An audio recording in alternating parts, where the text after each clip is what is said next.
Hey, hey, hey! Um, Sorry, I'm making these videos kind of late. Not that it really matters when the hell I uploaded this video, right? On the Nikkor 200-500mm. I've been testing this lens for 4 days from a buddy. I had to return that lens, and I ordered my own copy. So I was out shooting today, and making sure that my copy was within sample variation as far as specifications, and it was perfectly fine. I got some shots, some boring shots, but yeah, they're test shots to make sure that the lens was okay today. Very, very busy today.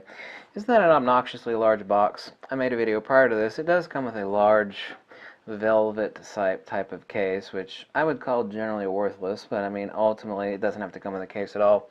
Anyway, this is a lens review on the Nikkor 200-500mm f5.6 EDVR.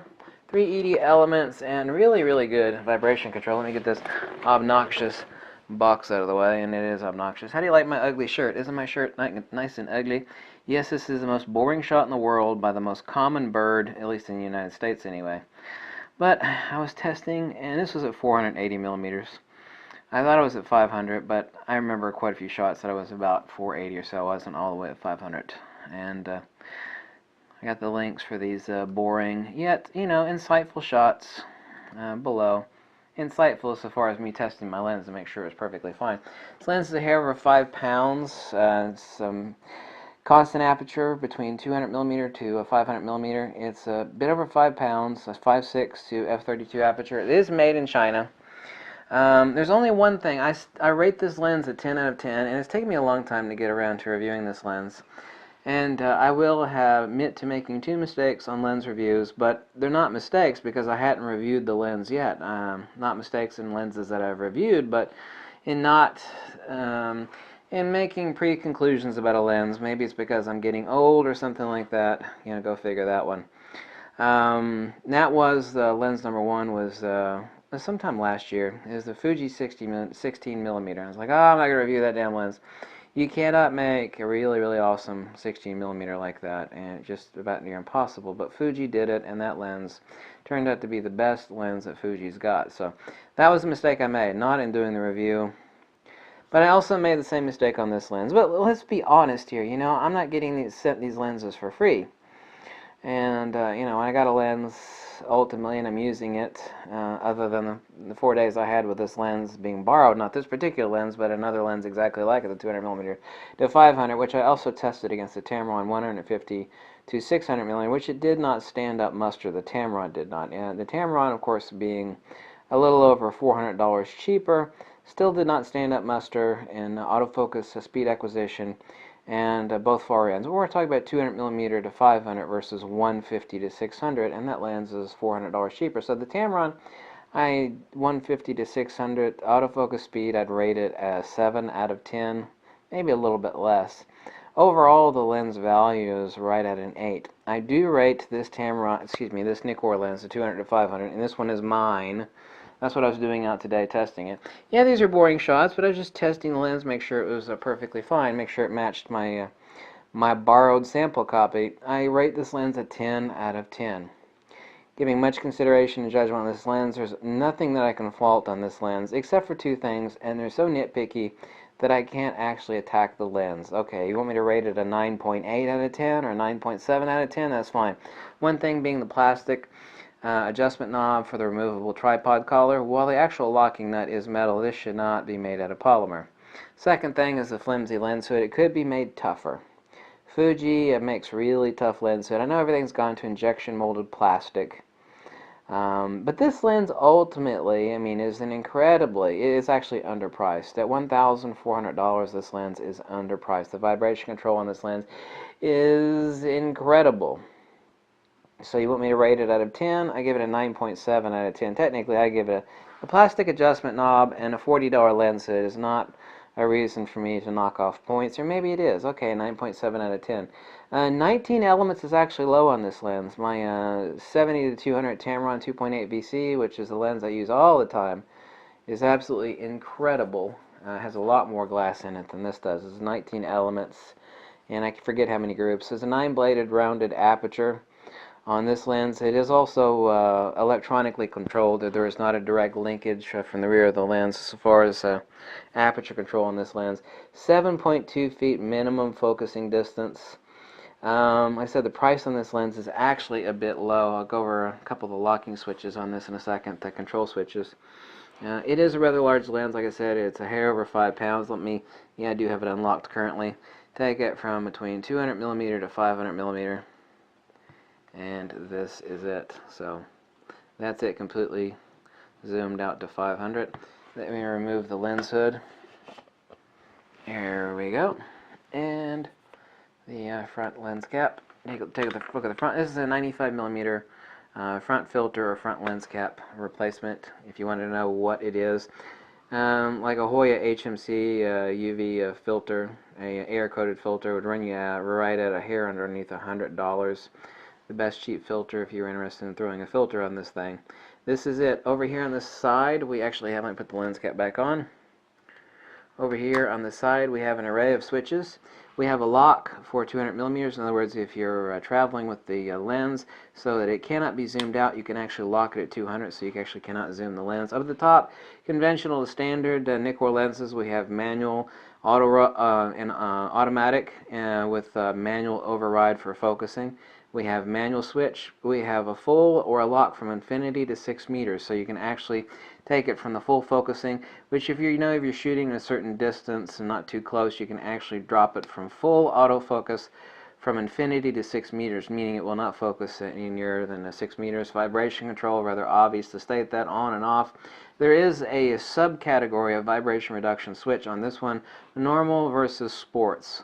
And what this does is you can actually drop it to sports for lateral panning shots, so that it will only work in vibration reduction in one axis. And it also tells the lens that you're using in sports mode and you're constantly going back and forth, and how you're actually using the lens. I think it's actually more of a power saving feature than it is not specified by Nikon. So I actually don't know the full discrimination between the differentiation between normal and sport, other than panning shots for sports use.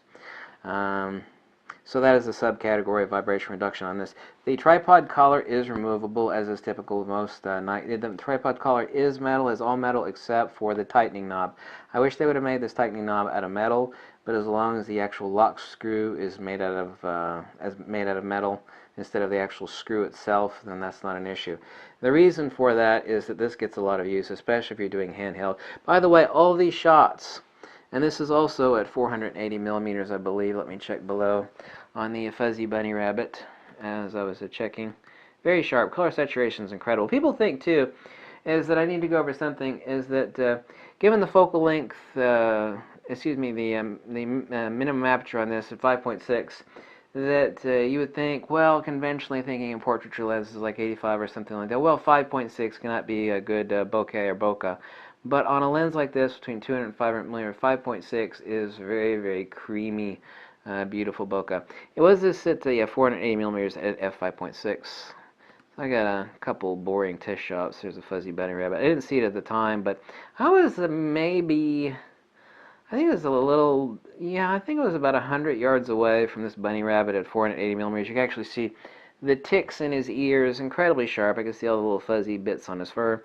There is extremely little sharpening applied to this picture, and only a touch of contrast. Color saturation and rendition of this lens is beautiful. Like I said, I rate this, I gave it a 10, but if you want to say 9.7 because of the flimsy lens hood, which is not that bad. It's typical of most Nikkor lens hoods.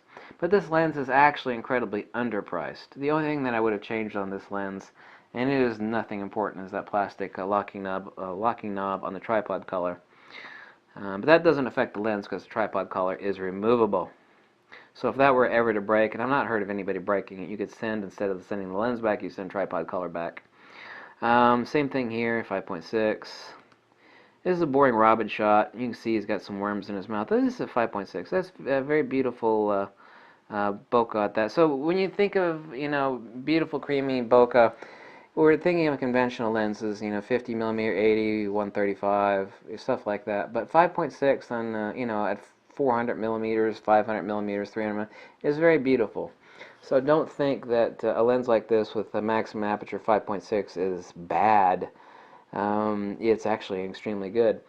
Yeah, 7.2 feet, 7.2 feet minimum focusing distance. What's important, yeah, that I needed to mention, and look, there's a lot of damn lenses out there, okay? I got a lot of lenses, and I'm always busy, checking something out. I did not want to get this lens for review until I had the Nikon D500. I would have reviewed this lens a month ago, but I was on vacation. And the Nikon D500 did not land in my ugly little fat hands until a month ago. But I did not want to consider this lens for testing or much less purchase because I've got way too many damn lenses anyway. You know that, and I know that. If it was not incredible. Look, at the last thing I need is another damn lens. And why did I buy this lens? Because this lens is that damn good. So the schmuck that admits, meaning me, the fat schmuck talking to you right now, that admits that he does not need another damn lens because he owns too many damn lenses, being me, I bought this lens not because I'm a gear, a lot of people think I'm a gear slut, okay? No. I'll be the first to admit I don't need any more damn lenses. So why the hell did you buy this lens? Because you could, because you're a gear slut. You like buying lenses. Shut up with that nonsense. The reason I bought this lens is because it is that damn good. It was very, very impressive. I actually brushed this lens off for quite some time since it was released, 9 months ago. Just too many damn lenses. But I also wanted to wait because I knew there'd be improvements on the Nikon D500 or the D5. I did not test it on the D5. But I wanted to make sure that it would really pound it. It would really nail it on continuous autofocus. You see, if you go to the Flickr page for this lens, it's like 95% of the shots are sports action and birds. And a lot of the bird shots are birds in flight. So ask me again how awesome this lens is in continuous autofocus tracking. The vibration reduction too, which I'm very familiar with Nikon's vibration reduction, okay? Got a lot of Nikkor lenses with vibration reduction. The vibration reduction on this lens is exceptionally good. All of these shots are handheld. I'm sitting there standing, just in the backyard, making sure my sample copy of this 200-500, which is mine, not a borrowed copy, but my copy. I already knew how great the lens was. I had to order mine, make sure my copy matched the copy that I was borrowing, which it is. All of these shots are handheld, standing up. Doing this number, actually holding a Nikon D500. All these shots are taken on the D500, by the way, like this. Birds in flight, not a problem. Continuous autofocus, automatic with a D500 with this lens is incredible. It's phenomenal. It's actually rather stunning. So this is lens number 2 that I made a mistake on, not mistake in reviewing. First one was the Fuji 16mm. Like, whatever, that's 16mm. That lens turned out to be Fuji's best lens. So I screwed up. Not on the review, but just brushing it off. And I did the same thing with this lens. Okay, is that a mistake I made? Because some people called me out. Because I mentioned I was getting this lens. Like, oh, you said you're never going to get that. It's like, yeah, okay, I will admit it. I brushed, no. Okay, I brushed it off. Is that because I'm old or because I'm jaded? Maybe all of those. But I'm telling you, after testing this lens for 4 days, my lens only came today, but I've tested this lens for 4 days. Not this particular lens, but this exact lens. This lens is incredible. I give it a 10 out of 10 stars or 9.7 out of 10. It depends on how you want to look at it. But, I didn't buy this lens because I'm a gear slut. I bought this lens. Well, do I need to spend money on another lens? No, I don't. I bought this lens because it's that damn good. The guy that admits he's got too many damn lenses and he don't want another lens, meaning me, bought this lens because this lens is that damn good. Period. Okay? And this lens also, look it. Is this an f4 is this an f4 lens? No, you cannot make a lens like this, 200-500 f4. Is it a 2.8? Obviously not. You could never make a lens like that. You possibly could, but it'd be gigantic. And it would cost you as much as a brand new Volvo. This lens is insanely underpriced. Nikon is smoking crack for pricing this lens at $1,400. Period. It's like $1,400 is a lot of money. $1,400 is a lot of money to basically anybody, or 99% of people. But for what this lens is underpriced. There's no arguing it. It's underpriced. So that's it. That's my review of the Nikkor 200-500. I say it's a tits. Give it a 10 out of 10 or 9.7 out of 10. And yeah, I don't know what else I could say about this lens. I got it, but I didn't want another lens. Did I brush this lens off? I'm guilty of that. But I got it because it's that damn good. Okay? You repeat yourself too much. Whatever, essay. the lens speaks for itself. Okay? So you wanted the review on the Nikkor 200-500? There it is. Love it. Love it a lot. How good is this lens? It's one of those lenses that for $1,400, considering what it does and how good the vibration reduction is. These are handheld shots, standing up. I'm sitting there steady at 500 millimeters. Not on this particular shot, which is 480, which is close enough, darn it. Hit the shutter release button halfway. Your shot goes from this to boom. Vibration reduction is really good on this lens. So, how do you describe this lens? Well, I'll give it one last description, and it's this. Eee! Yeah, the lens is that good. Okay, you heard it. Thanks. Bye.